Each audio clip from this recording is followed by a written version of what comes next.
نعماه اللادون ولا يؤدي حقه المجتهدون الذي لا يدركه بعد الهمم ولا يناله ووس الفتن والصلاة والسلام على أول العدد والرسول المسدد والمصطفى الأمجد والمحمود الأحمد حبيب إله العالمين أبي القاسم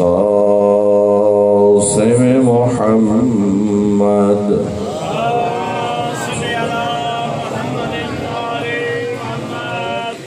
والصلاة والسلام على أمير المؤمنين وولي رب العالمين وسيد الأجل والجليل المطهر والإمام المظفر والشجاع الغضنفر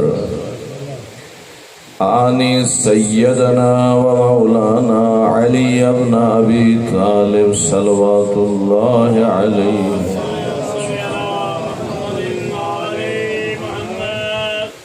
أما بعد فقد قال الله تعالى في كتاب المجيد بسم الله الرحمن الرحيم لقد كان لكم في رسول الله أسوة حسنة وقال النبي صلى الله عليه وآله وسلم إن الحسين مصباح الهدى والسفينة النجاة. صلوات.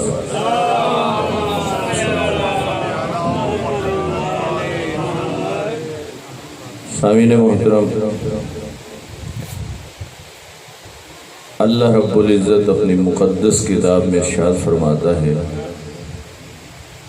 لوگوں تمہارے لیے میرے نبی کی زندگی بہترین نمونہ ہے۔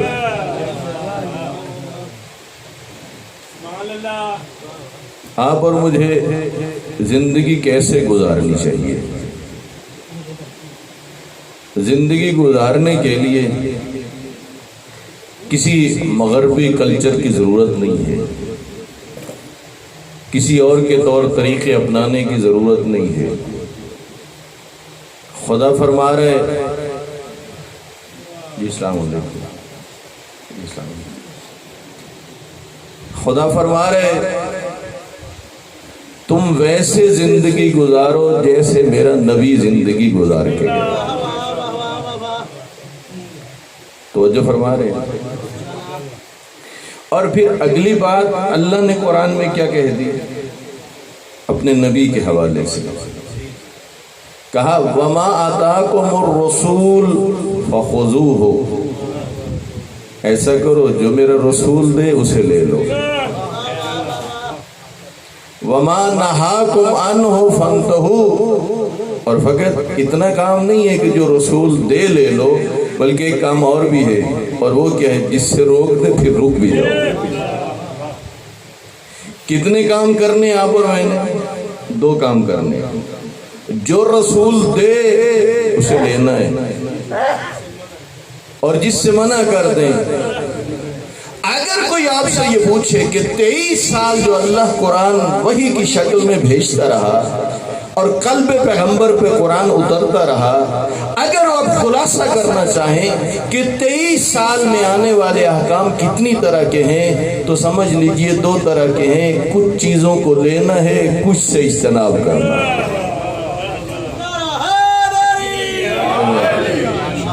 جی الحمدللہ آپ کی محبت کو دیکھ کے جملہ کرتا ہوں۔ اگر کوئی یہ پوچھ لے آپ کے نبی نے سب سے پہلے کون سا پیغام پہنچایا تھا، اور پھر کون سا پہنچایا، اور بتا دو آخر میں کون سا پہنچایا، تو سب سے پہلے جو پیغام پہنچایا تھا وہ اللہ کی وحدانیت تھی۔ وہ اللہ کی توحید تھی۔ اگلا پیغام یہ تھا لوگو میں اللہ کا رسول ہوں۔ پھر احکام آتے رہے اور نبی احکام پہنچاتے رہے، اور کوئی پوچھ لے کہ آخری حکم نبی نے کیا پہنچایا تو قرآن کی آیت پڑھ کے بتا دینا آخری حکم یہ تھا جس کے پہنچنے پہ اللہ نے کہہ دیا الیوم اکملت لکم دینکم، یہ وہ پیغام ہے جس کے بعد اللہ کہتے ہیں میرا دین ہی مکمل ہو گیا۔ اللہ اکبر یا رسول اللہ۔ تو وہ آخری پیغام کیا تھا؟ من کنت مولا ہو فہذا علی مولا، جس کا میں مولا ہوں اس کے علی مولا ہے۔ ڈکشنری میں لفظ مولا کے 18 معنی لکھے، ان میں سے 3 معنی اکثر ہو۔ مولا کا ایک معنی ہے حاکم، ایک معنی ہے مولا کا دوست، اور ایک معنی ہے مولا کا غلام۔ 15 معنی اور بھی ہیں، اور جب ایک لفظ کے کئی معنی ہوں تو پھر جب لفظ استعمال ہوتا ہے تو قرائن اور شواہد سے پتہ چل جاتا ہے کہ اس وقت یہ لفظ کس معنی میں استعمال ہو رہا ہے۔ توجہ فرما رہے ہیں۔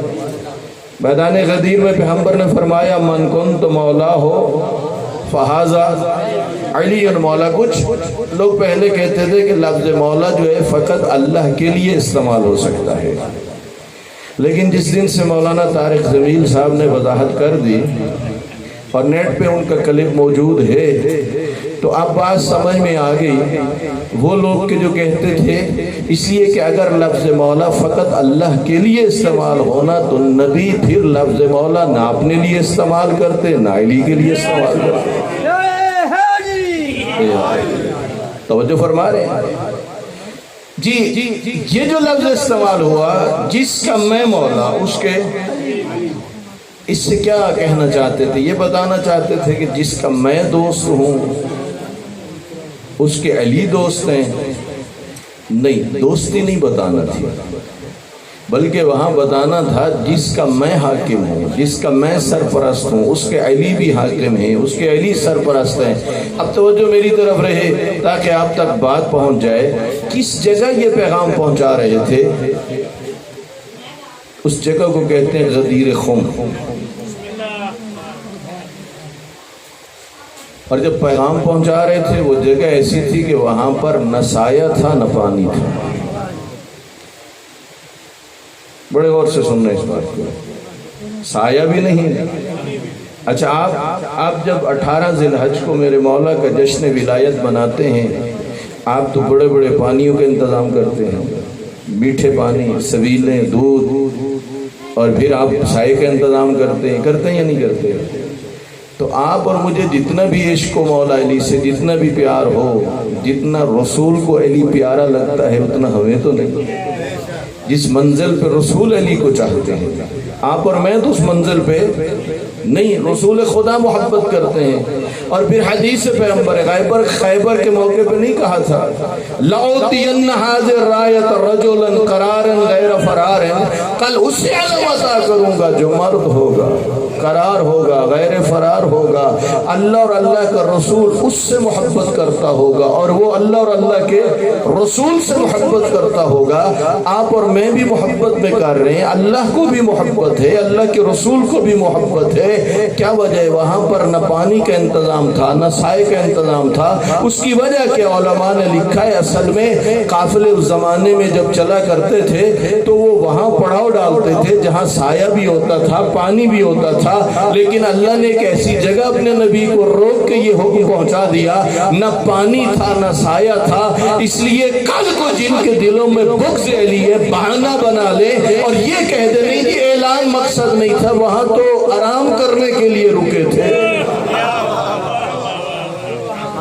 وہاں تو سایہ بھی تھا اور کیا تھا، نہیں، ایسی جگہ کا انتخاب کیا جہاں سایہ بھی نہیں اور وہاں پر پانی بھی نہیں ہے۔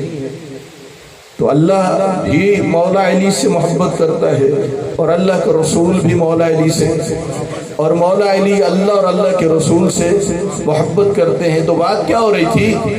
پہلا پیغام کون سا ہے؟ اللہ کی توحید. آخری پیغام کیا تھا؟ ولایت اہل بیت کا.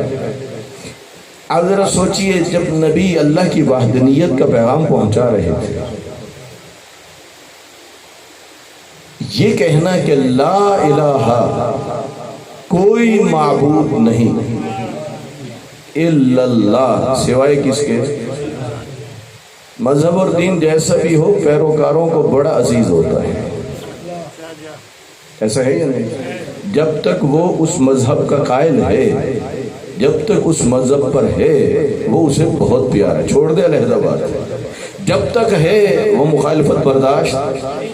تو کفار و مشرقین نے جو اللہ کے گھر میں بت رکھے ہوئے تھے 360 اور پھر مختلف جگہوں پر نصب تھے اور متعدد خداؤں کے قائل تھے، اور ان کے درمیان اللہ کے نبی فرما رہا ہے لا الہ الا اللہ، کوئی بھی خدا نہیں، کوئی بھی معبود نہیں سوائے کس کے؟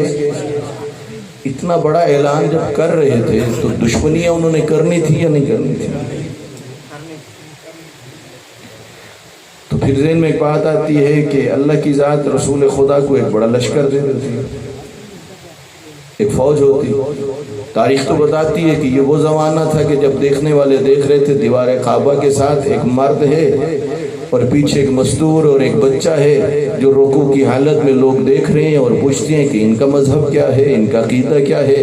تو اس وقت بتا رہے ہیں کہ ایک آمنہ کا لال ہے، محمد رسول اللہ ہے، اور بتا رہے ہیں دوسری ان کی زوجہ ام المومنین خدیجۃ الکبریٰ ہے، اور وہ بچہ جو ہے وہ ابو طالب کا بیٹا علی ہے.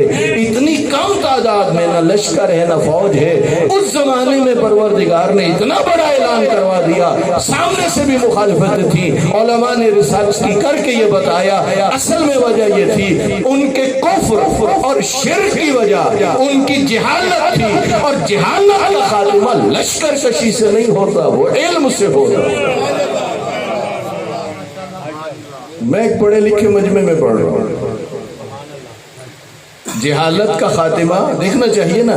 یہ پرابلم پیش آ رہا ہے، اس کی وجہ کیا ہے؟ یہ مشکل پیش آ رہی ہے، اس کی وجہ کیا ہے؟ کبھی یوں ہوتا ہے ایک مشکل کی حل کے لیے ضرورت کسی اور چیز کی ہوتی ہے اور بندہ لے کے چیز کوئی اور آ جاتا ہے، جس کی وجہ سے بندہ اسے حل نہیں کر پاتا.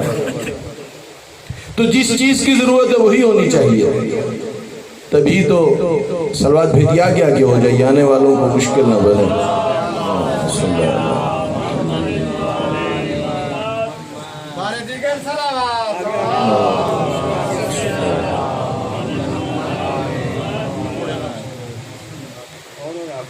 جی توجہ فرما رہے ہیں. اب ہوتا کیا تھا، کافر اور مشرک پڑھتے تھے لا الہ الا اللہ محمد رسول اللہ. یوں وہ کفر اور شرک کی نجاستوں سے وہ پاک ہو گئے اور دائرہ اسلام میں کیا ہو گئے؟ داخل. اس کے بعد اللہ کے نبی نے یہ تو نہیں کہا کہ اب تم گھروں میں بیٹھ جاؤ. فرمانے لگے نہیں، آؤ، جو دین میں اللہ کی طرف سے لے کے آئے ہو نا، یہ فقط کلمہ نہیں ہے، اس دین کے اندر حلال بھی ہیں اور حرام بھی ہیں. وقت نکالو تاکہ تمہیں دین کا حلال بھی سمجھاؤں، حرام بھی سمجھاؤں. علامہ ذیشان حیدر جوادی صاحب نے ایک جملہ لکھا ہے، کہا اگر اسلام کا مطلب یہ ہوتا نا قالوا لا الہ الا اللہ تفلحو، کہہ دو لا الہ الا اللہ، کامیاب ہو جاؤ گے. اگر اتنی سی بات ہوتی تو یقین جانیے شاید ہو سکتا ہے ہر کوئی مسلمان ہو جاتا. لیکن فقط کلمہ تو نہیں ہے نا. آگے چل کے اللہ کہتے ہیں اپنے دستورات کو چھوڑ دو، آئندہ کے بعد جو میں دستور دے رہا ہوں اس کے مطابق زندگی گزارو. دین کے حلال کو بھی سمجھو اور حرام کو بھی. اور یہاں ایک خوبصورت جملہ کہتا ہوں، آپ نے جناب بہلول کا تذکرہ تو سنا ہوگا. مصلحت کی وجہ سے مورخین نے لکھا انہوں نے ایسا رنگ اختیار کیا ہوا تھا، لوگ سمجھتے تھے کوئی دیوانہ ہے، لیکن بعض لوگ جانتے تھے کہ یہ ظاہراً دیوانگی ہے، اندر سے بڑا حکیم ہے. اب انہوں نے ایک ڈنڈا تھا ان کے پاس، مورخین نے لکھا جسے لے کے چلتے تھے، کہتے تھے یہ میرا گھوڑا ہے. اور ایک کھنڈر میں بسیرا تھا، اور بغداد کی بڑی شخصیت تھی، بڑے عالم تھے، پیر و مرشد بھی تھے۔ وہ اپنے کچھ شاگردوں کے ساتھ بہلول کی تلاش میں نکلے، اور جب بہلول کو ملے آپس میں گفتگو شروع ہوئی تو بہلول نے پوچھا بتائیے ذرا کھانے کے آداب کیا کیا ہیں؟ انہوں نے کہا کھانے کے آداب یہ ہیں کہ کھانا کھانے سے پہلے ہاتھ دھو لو، پھر بسم اللہ الرحمن الرحیم پڑھو، پھر چھوٹے چھوٹے نوالے توڑو، جو سامنے ہے وہی کھا لو۔ بے نیازی سے بہلول چلا اور یہ کہہ کے چلا واہ شیخ تجھے تو کھانے کے آداب کا بھی نہیں پتا۔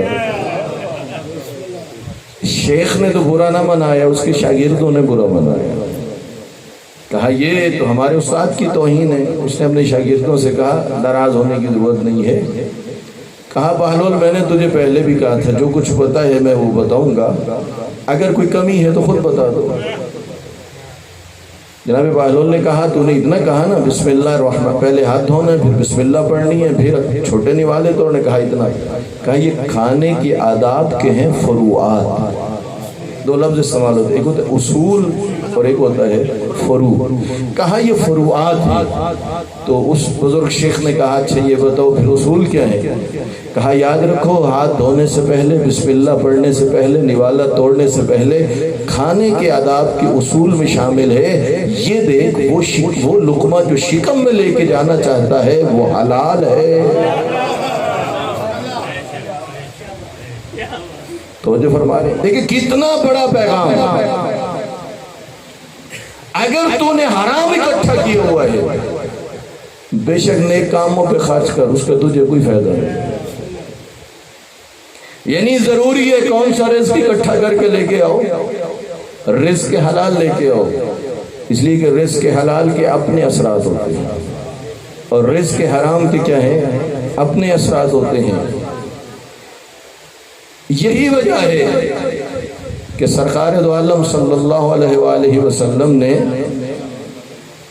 سرزمین مکہ پر کہ جس وقت اسلام قبول کرنا موت کو دعوت دینے کے مترادف تھا، ان سخت ترین حالات میں بھی فرماتے تھے آؤ مجھ سے دین سمجھو۔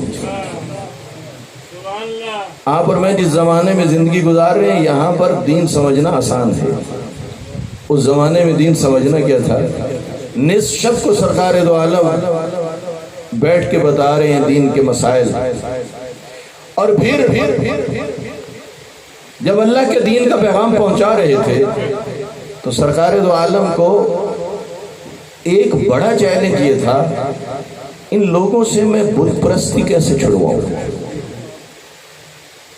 اور دوسرا بڑا چیلنج یہ تھا کہ یہ تو عادی ہیں، یہ سمجھتے ہیں خدا وہی ہوتا ہے جو آنکھوں سے دکھائی دے، اور یہ میرے لیے یہ بھی چیلنج ہے کہ جب خدا کی دعوت دوں گا تو ان کا مطالبہ ہوگا خدا دکھائیے، اور خدا تو وہ ہے کہ جو نظر نہیں آتا۔ حضرت غور فرمائیے حضرت موسیٰ سے مطالبہ ہوا تھا یا نہیں ہوا تھا؟ اور خدا کو کہنا پڑ گیا لن ترانی یا موسیٰ، موسیٰ مجھے ہرگز نہیں دیکھ سکو گے۔ دو بڑے چیلنج بن گئے 5 چیلنج سے سید الانبیاء کو، 2 بڑے چیلنج، بت پرستی کا خاتمہ، اور یہی تو وجہ تھی کہ کفار و مشرکین نے آپس میں طے کر لیا، اپنے بچوں کو سمجھایا یہ جب دوبارہ آئے نا ایسا کرنا جھولیوں میں پتھر لے کے جانا، ہم نے کچھ کہا نا تو پھر بڑوں میں اختلاف ہو جائے گا، جھگڑا ہو جائے گا، اویل تھا نا، تو بجائے بڑوں میں جھگڑا ہو تو یہ کام کن سے لے لیتے ہیں؟ بچوں سے، اور کل کو اگر ابو طالب آئے بھی صحیح تو یہ کہہ دیں گے بھئی اس میں کیا ہے، بچوں کا کام تھا۔ سرکار دو عالم صلی اللہ علیہ وآلہ وسلم گھر میں آئے اور آپ کے پاؤں زخمی تھے، خون اتھر بہ رہا تھا۔ جناب ابو طالب نے پوچھا یا رسول اللہ کیا ہوا؟ چچا میں اللہ کا پیغام پہنچانے جاتا ہوں، وہ خود تو سامنے نہیں آتے، اپنے بچوں کو بھیجتے ہیں، وہ مجھے پتھر مارتے ہیں، ہماری جانیں قربان سید الانبیاء پر۔ اتنا کہا حضرت ابو طالب نے یا رسول اللہ اب جب اللہ کا پیغام پہنچانے کے لیے جانا نا ایسا کرنا اکیلے نہ جانا، میرا بیٹا علی اپنے ساتھ لے گیا۔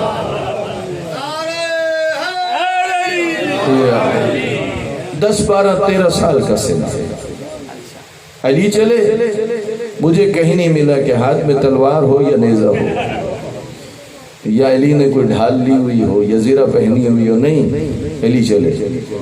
سامنے کفار مشرکین کے بچے اپنے جھولی میں پتھر لے کے آئے، قبل اس کے پتھر مارتے۔ علامہ مفتی جعفر حسین نے لکھا ہے، دیگر مورخین نے لکھا ہے، اس جگہ پر علی مولا ان بچوں کو پکڑتے تھے، اچھالتے تھے، ٹکراتے تھے، گرتے تھے، ہڈیاں ٹوٹتی تھی، میدان چھوڑ کے بھاگتے تھے۔ آنے والے بچوں کو کہہ رہے تھے خبردار آگے نہ آنا، ہاذا قدیم، آج اس سے واسطہ پڑ گیا ہے جو ہڈی پسلی توڑ کے رکھ لیتا ہے۔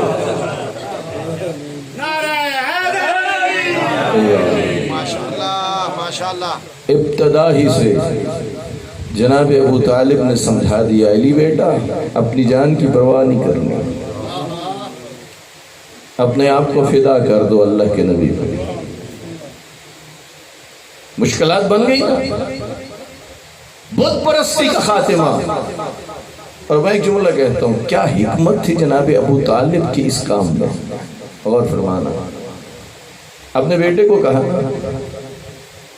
اب بیٹا بھی تو ابھی بچپنے میں ہے، حکمت یہ لگتی ہے عموماً بچے مار کھا کے گھر میں آئیں تو اپنی ماں سے کہتے ہیں، اور ان کی ماں ان کے باپ سے کہتی ہے، اور باپ پلٹ کے جاتے ہیں تمہارے بچے نے مارا۔ کیا حکمت تھی جناب ابو طالب کے کام میں، اگر یہ کفار کے بچے پلٹ کے گھر اپنی ماؤں سے کہیں اور ان کی ماں ان کے باپوں سے کہیں، وہ پلٹ کے ان کی ماؤں سے کہیں گے، کس منہ سے جائیں؟ ابو طالب تو یہی کہے گا کل تمہارے بچے تھے آج میرا بچہ۔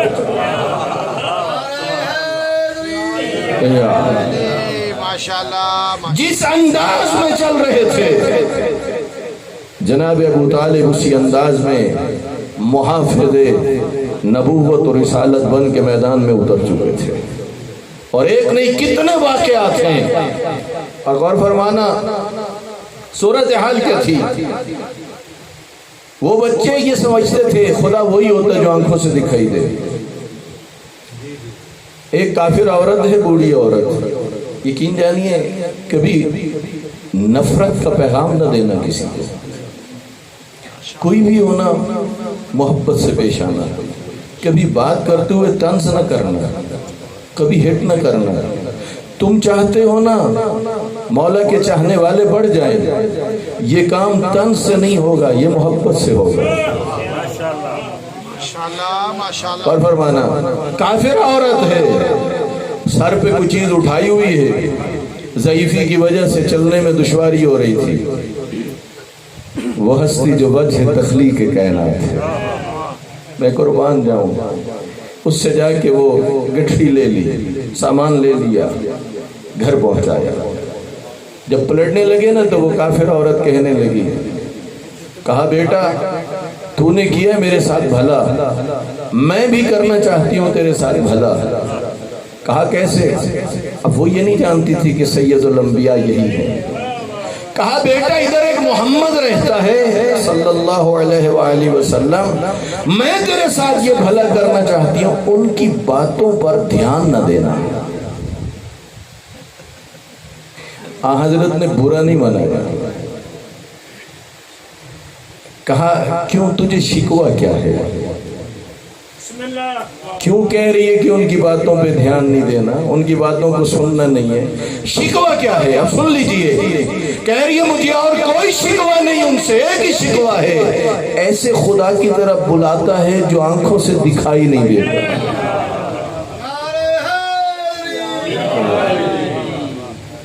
بات پہنچ رہی ہے، میرے نبی سے کوئی شکوہ نہیں۔ اور یہ جو شکوہ کر رہی تھی اس کی وجہ کیا تھی؟ جس گھر میں پیدا ہوئی، جس گھر میں پلی، جس گھر میں پروان چڑھی، ابھی دیکھیے نا ہم اپنے بچوں کو دکھاتے ہیں یہ مولا عباس کا علم ہے، تو جب ہم احترام سے مولا کا علم اٹھاتے ہیں اور گھر کی چھت پہ لگاتے ہیں تو ہمارا بچہ سمجھ رہا ہے کہ میں نے کیا کرنا ہے۔ جب جا نماز ہم بچھاتے ہیں نا اور سامنے سجدے کا تربت امام حسین رکھتے ہیں تو بچہ سمجھ رہے ہیں۔ جب بچہ دیکھ رہے ہیں نا کہ یہ باوضو ہو کہ قرآن مجید کو اٹھا رہے اور گھر کی بلند جگہ پہ رکھ رہے ہیں، بچہ سمجھ رہے، تو جو کفار و مشرکین کے گھروں میں بچے پیدا ہو رہے تھے وہ بھی تو دیکھ رہے تھے کہ یہ ان مورتیوں کو عزت کی نگاہ سے دیکھتے ہیں، سامنے بتا رہے ہیں یہ خدا ہے، ان کے سامنے ہاتھ باندھ کے جھکتے ہیں۔ اور وہ کافرہ تو اس لیے کہہ رہی تھی کہ وہ سمجھ رہی تھی خدا جو بھی ہوگا وہ ایسے ہی ہوگا کہ وہ آنکھوں سے دکھائی دے گا، تبھی تو کہہ رہی ہے کہ ان کی باتوں پر کان نہ دھرنا، توجہ نہ دینا۔ شکوہ یہ ہے ایسے خدا کی طرف بلاتا ہے جو آنکھوں سے دکھائی نہیں دیتا۔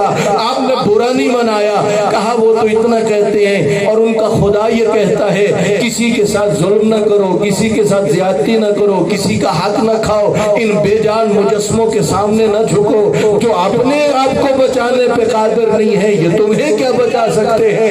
کوئی اتنا پیارا میٹھا انداز تھا اللہ کے نبی کا، بتاتے بتاتے اس بات پہ پہنچے، اور وہی عورت جس محمد سے روکتی ہے وہی محمد تو تجھے گھر میں پہنچاتا ہے۔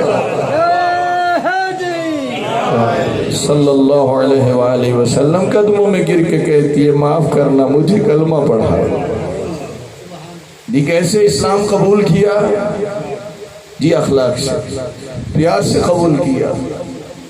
آپ اور میں اسلام پھیلانا چاہتے ہیں تو اپنی مرضیوں سے نہیں، آپ اور میں نے اسلام پھیلانا ہے رسول اللہ کی سیرت کو سامنے رکھنا۔ شروع میں آیت پڑھی نا، لَقَدْ كَانَ لَكُمْ فِي رَسُولِ اللَّهِ أُسْوَةٌ حَسَنَةٌ، اے لوگو تمہارے لیے بہترین نمونہ میرے نبی کی زندگی ہے۔ ذرا ٹائم نکال کے پڑھو نا میرے نبی نے زندگی کیسے گزاری تھی۔ عجب ہے، میں حیران ہوتا ہوں جب فتح مکہ کے لیے آئے ہیں نا سید الانبیاء، ایک بڑا لشکر تھا۔ اس وقت آپ کے چچا جناب عباس نے ابو سفیان سے کہا ابو سفیان دیکھ رہے ہو جس ہستی پر تم نے مکہ کو تنگ کر دیا تھا اور مکہ چھوڑنے پہ مجبور کر دیا تھا، آج دیکھو کس شان و شوکت سے وہی ہستی مکہ میں آ گئی ہے۔ ایک وقت تھا جب مسلمان سر چھپا رہے تھے، ہجرت کر رہے تھے، خوفزدہ تھے۔ آج اللہ نے اپنے نبی کو جب لوٹایا نا تو اب وہ کہ جو کل کو خوف زدہ کرنے والے تھے وہی آج خوف زدہ ہو چکے تھے۔ اور یہاں ابو سفیان کا ایک جملہ مورخین نے لکھا، عباس نے پوچھا ابو سفیان ابھی اس نے اسلام قبول نہیں کیا، ابو سفیان ذرا بتا اب یہ جو سب کچھ دیکھ رہا ہے۔ ابو سفیان نے کہا کیا کروں، اگر ہمارے خدا ہوتے تو اس آڑے وقت میں ہماری مدد کو پہنچے اور فرمانا۔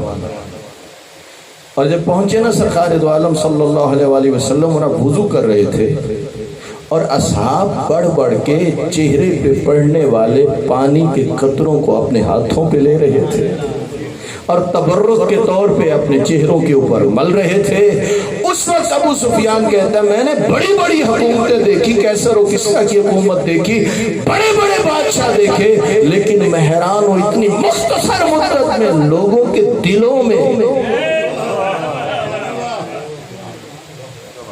گھر کرنے والا مجھے کوئی نظر نہیں آیا۔ تو کیسے میرے آقا نے لوگوں کے دلوں میں گھر پیدا کر لیا؟ جی محبت سے، اخلاق سے پیدا کر لیا۔ اس لیے ہمیں بھی اس صورت میں یہی راستہ اختیار کرنا ہے۔ بات ذہن میں رہ جائے، خدا نے کیا دستور دیا، جو میرا نبی دے اسے کیا کرو، اسے لے لو، جس سے روکے اس سے رخ سلوات بھیجیے۔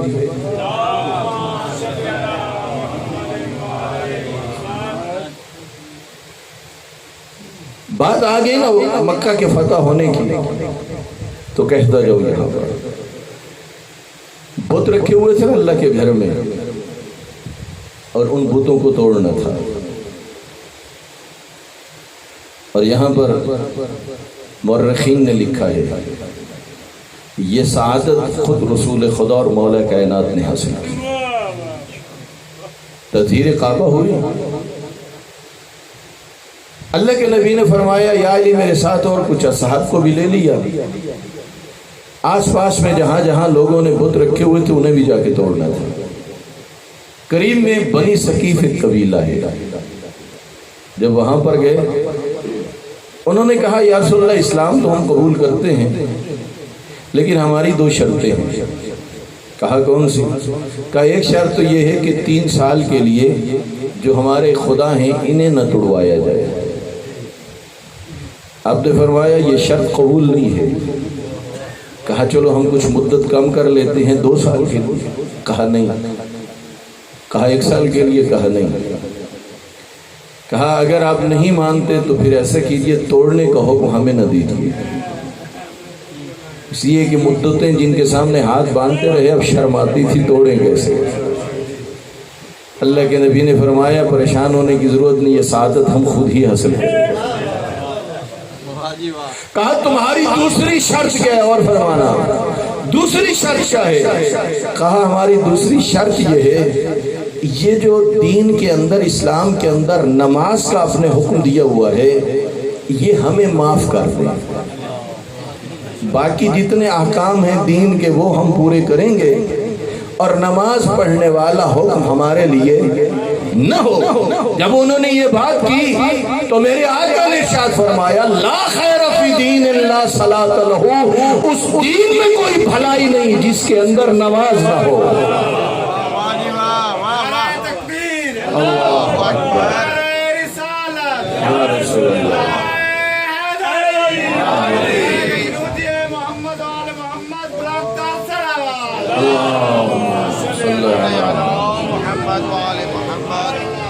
پیغمبر کے اس جملے کو ذرا اور سادہ کر کے بیان کرنا چاہتا ہوں۔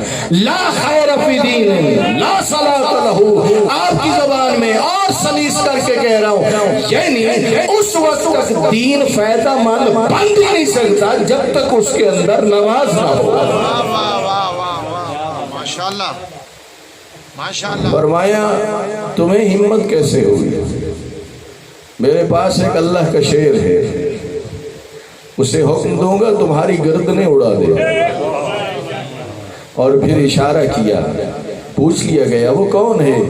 جس طرف ابو طالب کا لال کھڑا تھا فرمایا ہاذا ہوا، وہ شیر خدا یہ ہے۔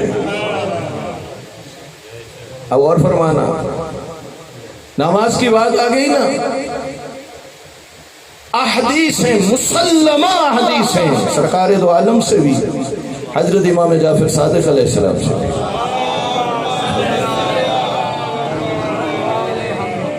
جب شہادت کا وقت قریب آیا نا تو امام معصوم نے زہر کا اثر بہت ہو چکا تھا، آنکھیں بند ہو گئی پھر کھلی، سب گھر والے کنیزیں غلام اکٹھے تھے، فرمانے لگے جس نے نماز کا اہتمام نہ کی اور خفیف سمجھا اسے ہماری شفاعت نصیب نہیں ہوگی۔ اب یہاں رک کے ایک بات ذرا غور سے سنیں، ذکر کے اندر فکر کی بات کر رہا ہوں۔ آپ اور میں جتنے بھی اچھے بن جائیں، جتنی بھی ہر حوالے سے پابندی کر لیں، بالآخر کوتاہیاں ہو جاتی ہیں، غلطیاں ہو جاتی ہیں، ایسا ہے یا نہیں؟ جس قدر بھی ہم احکام الہی کے پابند بن جائیں، ہوتی ہیں خطائیں، غلطیاں ہو جاتی ہیں، کئی دفعہ ہو جاتی ہیں، بعض دفعہ میں پتہ ہی نہیں ہوتا۔ یاد رکھیے ہم اپنے اعمال کے بل بوتے پہ نجات پانا بہت مشکل ہے۔ ایک طرف اللہ کی رحمت اور فضل کی ضرورت ہے، دوسری طرف اہل بیت کی شفاعت کی ضرورت ہے، اور شفاعت اہل بیت کے لیے نماز کا پابند ہونا کیا ہے؟ ضروری ہے۔ اگر میرے نوجوانوں کو بتایا جاتا نا کہ 19 رمضان کی صبح تھی، مسجد کوفہ تھی، مولا کائنات کو ضرب لگی تھی، میرے جوانوں کو بتایا جاتا اور اس قدر گہرا زخم تھا کہ امیر کائنات محراب مسجد میں کبھی دائیں اور کبھی بائیں اور خاک اٹھا کے اپنے زخم پہ رکھ رہے ہیں، اور ریش مبارک خون اندر سے خضاب ہو چکی تھی، اور امام حسن کہہ رہے ہیں بابا گھر لے کے چلے، تو میرے جوانوں کو بتا دیا جاتا کہ امام حسن سے کہا تھا بیٹا میری فکر چھوڑ، پہلے مسلمانوں کو نماز پڑھا۔ توجہ فرما رہے ہیں۔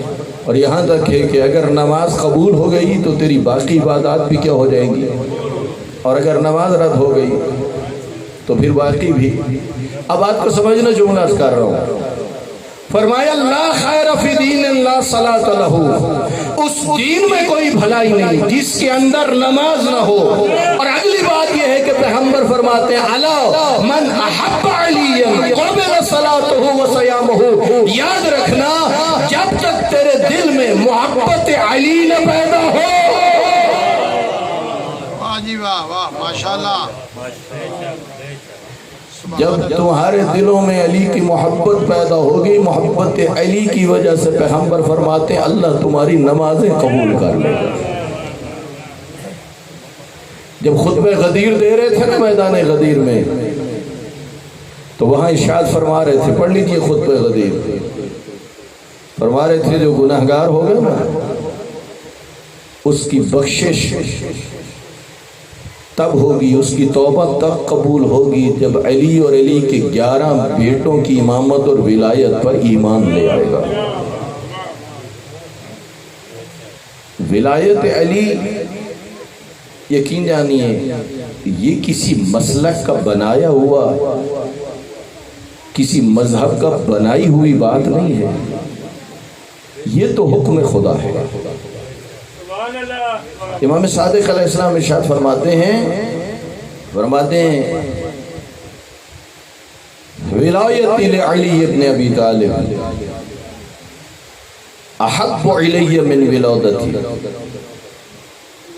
کہتے ہیں مجھے علی کی ولایت اولاد علی ہونے سے زیادہ محبوب ہے۔ اور فرمانا بڑا خوبصورت جملہ ہے۔ امام صادق علیہ السلام کے سامنے دو باتیں تھیں، ایک بات کون سی؟ مولا کی ولایت، دوسری بات کون سی؟ اولاد علی ہونا۔ اب امام نے ترازو میں ایک طرف مولا علی کی ولایت کو رکھا ہوا ہے، ایک طرف اولاد علی ہونا۔ کتنا بڑا یہ اعزاز ہے، قیامت تک کے لیے جتنے سید ہیں ان کے لیے یہ اعزاز ہے کہ وہ اولاد رسول ہیں، اولاد علی ہیں۔ اعزاز ہے یا نہیں ہے؟ کتنا بڑا اعزاز ہے، کتنا بڑا مقام ہے۔ اور آپ دیکھ لیجئے اکثر لوگ سادات کی بڑی عزت کرتے ہیں، ہم خود سادات کا بہت احترام کرتے ہیں، ہمیں والدین نے سمجھایا اس نسبت کی وجہ سے۔ امام فرما رہے ہیں ترازو لگا کے بیٹھے ہیں، ایک طرف مولا علی کی ولایت، دوسرے پلڑے میں اولاد علی ہونا، تول کے فرماتے ہیں کہ مجھے ولایت علی زیادہ محبوب ہے اولاد علی ہونے سے۔ اور امام نے وجہ بھی بیان کی، ایسے بات نہیں کی، امام نے وجہ بیان کی۔ کیا فرماتے ہیں؟ لأن ولایت علی ابن ابی طالب فرض و ولادت منہ فضل، اس لیے کہ علی کی ولایت کو اللہ نے فرض قرار دیا ہے، اولاد علی ہونا اس کا فضل ہے۔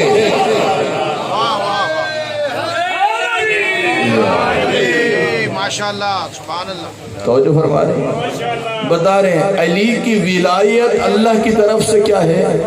فرض۔ فرض کا کیا مطلب ہے؟ واجب، ضروری۔ اور کہہ رہے جو بھی اولاد علی ہے یہ تو اللہ کا فضل ہے۔ جی خدا کا شکر ادا کرنا چاہیے کہ خدا نے مجھے اولاد علی میں سے بنا دیا۔ اس لیے سامعین محترم، ولایت اہل بیت یہ حکم خدا ہے اور رسول خدا نے پہنچایا، اور وہاں فرمایا تھا جو موجود ہو نا تمہاری ذمہ داری ہے غائبین تک یہ پیغام پہنچا دینا۔ کہہ رہے تھے میں نے اپنی ذمہ داری پوری کر دی، اور فرمایا ہر باپ کے لیے لازم ہے کہ وہ اپنی اولاد تک یہ پیغام پہنچا دے، اور پھر اسی طرح ہر آنے والا بعد والے تک یہ پیغام پہنچا دے۔ اب ذرا خود سوچئے، بعض دفعہ ہم لوگ بڑا پریشان ہوتے ہیں، گھر نہیں ہے، پیسے نہیں ہیں، فلاں نہیں ہے، فلاں نہیں ہے، فلاں نہیں ہے۔ غور کبھی نہیں کیا، غور کیا کرو، سوچا کرو یہ خدا کا کتنا بڑا لطف ہے۔ دنیا چند روزہ زندگی ہے، اللہ نے کن کے در پر ہمیں جھکا دیا۔ میرے پانچویں امام حضرت امام محمد باقر علیہ السلام ارشاد فرماتے ہیں، میرے مولا ارشاد فرماتے ہیں، کہتے ہیں یہ جو تمہارے دلوں میں ہماری محبت ہے نا، فرماتے ہیں یہ کوئی تمہارا ہنر نہیں ہے، اور فرمانا ہوتا نا بعض دفعہ بندہ کہتا ہے کہ میں نے یہ کیا، میں نے فلاں کیا، میں نے فلاں کیا. میرے پانچویں امام فرما رہے ہیں یہ تمہارا ہنر نہیں ہے، یہ تو خدا نے تمہارے دلوں میں ہماری محبت ڈال دی ہے. اور پتہ ہے اس محبت کی قدر و قیمت کیا ہے؟ الا من مات علی حب آل محمد مات تائبا. میں نے پہلے بھی عرض کیا انسان جتنی بھی احتیاط کرے غلطیاں ہو جاتی ہیں. تو ذرا سچی محبت کرنا اہل بیت کے ساتھ. تو پیغمبر فرما رہے اللہ مرنے سے پہلے تجھے توفیق توبہ عطا فرما دے گا. سمجھنا ذرا غور کرنا، مرنے سے پہلے توفیق توبہ بڑی بات ہے. یقین جانیے جس سے توفیق توبہ نہیں ہوتی اس کے لیے کتنی مشکلات قبر میں، برزخ میں، آخرت میں کتنی مشکلات ہے. یہ معمولی بات نہیں ہے. سچی محبت پیدا کر لے اہل بیت پیغمبر کے ساتھ، اللہ اس محبت کے نتیجے میں تمہیں توفیق دے گا کہ توبہ کی توفیق عطا کرے گا. پھر اگلی بات ہے توبہ کرنے والے بھی دنیا میں بہت ہیں. بات یہ ہے مزہ اسی کے لیے ہے، سکون اسی کے لیے ہے جس کی توبہ کو اللہ قبول کر لے. توبہ کرنے والے کرتے رہتے ہیں. کتنے ہیں جن کی توبہ کو اللہ نے قبول نہیں کیا اور وجہ بھی بیان کی ہے، لیکن فرماتے ہیں نبی علی من مات علی حب آل محمد مات مغفورا. آل محمد سے محبت رکھ، اللہ تیری توبہ بھی قبول کر لے گا. پہلی توفیق کیا ملے گی؟ جی توبہ کی توفیق. کسی کو ستایا تھا نا، مرنے سے پہلے دل میں آ جائے گی بات کوئی پتہ نہیں کب موت آ جائے میں جا کے معافی مانگوں. کسی کی زمین پر ناجائز قبضہ کیا تھا، دل میں خوف پیدا ہو جائے گا مرنا ہے کہ کیا بنے گا، جا کے کہے گا میں معافی مانگتا ہوں، جو نقصان ہوا ہے میں دینے کے لیے تیار ہوں. جی جس قسم کی کوئی کوتاہی ہوئی توفیق توبہ، اور پھر اللہ اس کی توبہ کو کیا کرے گا؟ قبول. اور اگلی بات کیا فرمائی؟ فرمایا الا من مات علی حب آل محمد مات شہیدا. گھر میں مڑا نا، چٹائی پہ، ہسپتال میں، بستر پہ، میدان جنگ میں نہیں، گھر میں محبت اہل بیت کی وجہ سے اللہ تجھے شہداء کا درجہ عطا کر دے. اس محبت کو کم نہ سمجھیے. اور آپ خاک میں بیٹھ کے جن کی محبت میں فضائل و مصائب سنتے ہو نا، یقین جانیے آپ اور میری محبت اس لیول کی نہیں ہے جس لیول کی محبت ان ہستیوں کی ماننے والوں سے ہے. اور فرمانا اس بات سے ہماری محبت اس لیول کی نہیں ہے. یہی تو وجہ ہے کہ جب کوئی زائر کربلا جاتا ہے امام حسین کے روزے پہ جا کے کہتا ہے السلام علیک یا ابا عبداللہ. روایات بتاتی ہیں مظلوم کربلا اللہ کی بارگاہ میں کہتے ہیں پروردگارا میرے اس زائر کے گناہ بخش دے. اپنے ابا و اجداد سے کہتے ہیں آپ بھی میرے زائر کے حق میں. جب بندہ جا کے کربلا دروازے پہ کھڑا ہوتا نا، پہلی دفعہ جب میں گیا زیارت نامہ پڑھا، لکھا ہوا تھا جب تک اذن نہ ملے نا اندر نہیں جانا. میں نے اگلا جملہ بھی نہیں پڑھا تھا، میں پریشان ہو گیا وہ اذن کیسے ملے گا. آگے لکھا ہوا تھا اذن سے مراد ہے جب تک تیری آنکھیں نہ برسے نا اس وقت تک اندر نہ جانا. جب تیری آنکھیں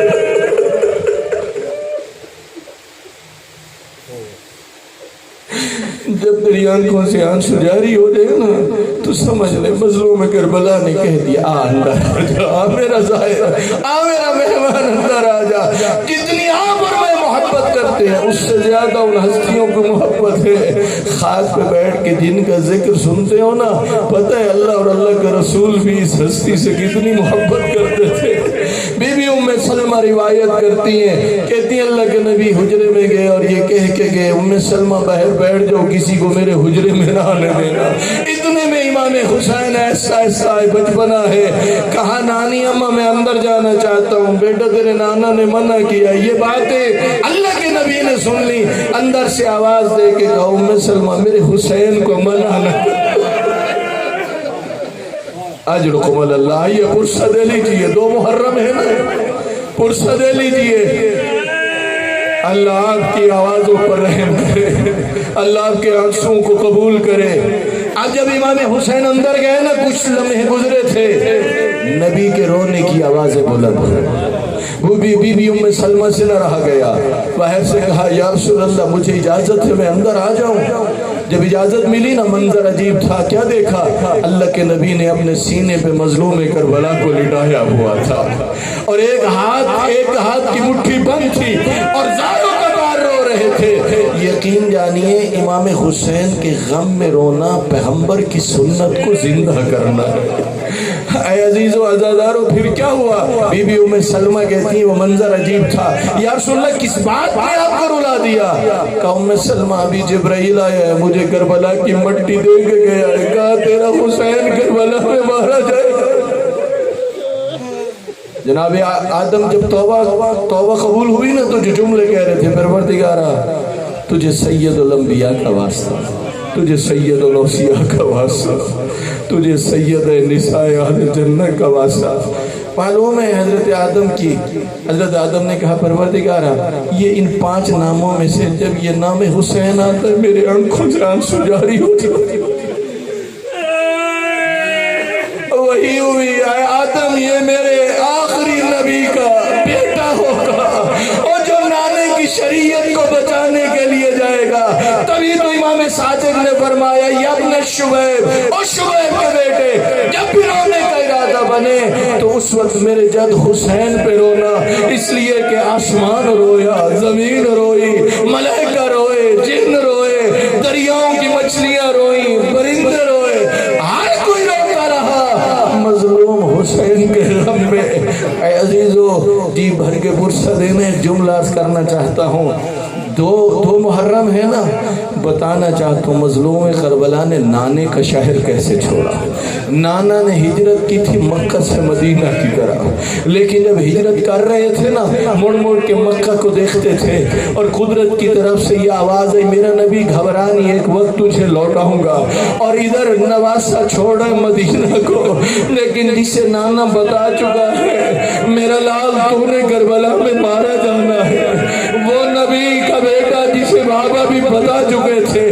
بلکہ وہ روایت کیوں نہ آپ کی خدمت میں عرض کروں، جب چلنا چاہتے تھے تو بی بی ام سلمہ عصا کے سہارے پہ سامنے آ گئی اور آ کے کہنے لگی، اتنا کہ کہا بیٹا کہاں جانے کا ارادہ ہے؟ کہا عراق جانے کا ارادہ ہے۔ میرا بیٹا عراق کا سفر نہ کر۔ کیوں؟ نانی اماں کس لیے؟ تیرے نانا نے بتایا تھا وہاں پر تجھے مار دیا جائے گا، تجھے ذبح کر دیا جائے گا۔ عزادارو میرے مولا نے کیا کہا؟ اب ذرا یہ جملے سننا، نانی اماں اگر کہے تو میں تجھے کربلا کا وہ منظر نہ دکھاؤں؟ اجرکم اللہ۔ دست امامت دراز ہوا، کہا نانی اماں ذرا دیکھ، آپ اور میں نے کربلا دیکھی نہیں۔ یقین جانیے ہماری حالت یہ ہے، سن کے بھی ہم برداشت کرنا مشکل ہوتا ہے۔ تجھ سے پوچھتا ہوں، جب نانی نے دیکھی کربلا اور امام بتا رہے تھے نانی اماں دیکھ یہ وہ جگہ ہے جہاں میرا علی اکبر اترے گا، یہ جگہ ہے جہاں میرا علی اصغر پانی پیے گا، یہ جگہ ہے جہاں ہمارے خیمے نصب ہوں گے، رب جانے نانی کے دل پہ کیا گزری ہوگی۔ وہ جسے خود یقین ہے اپنی شہادت کا، جو خود مناظر دکھا رہا ہے، وہ کہے تو کیا کہے؟ نہیں ابھی نہیں، ایک جملہ اور عرض کرتا ہوں۔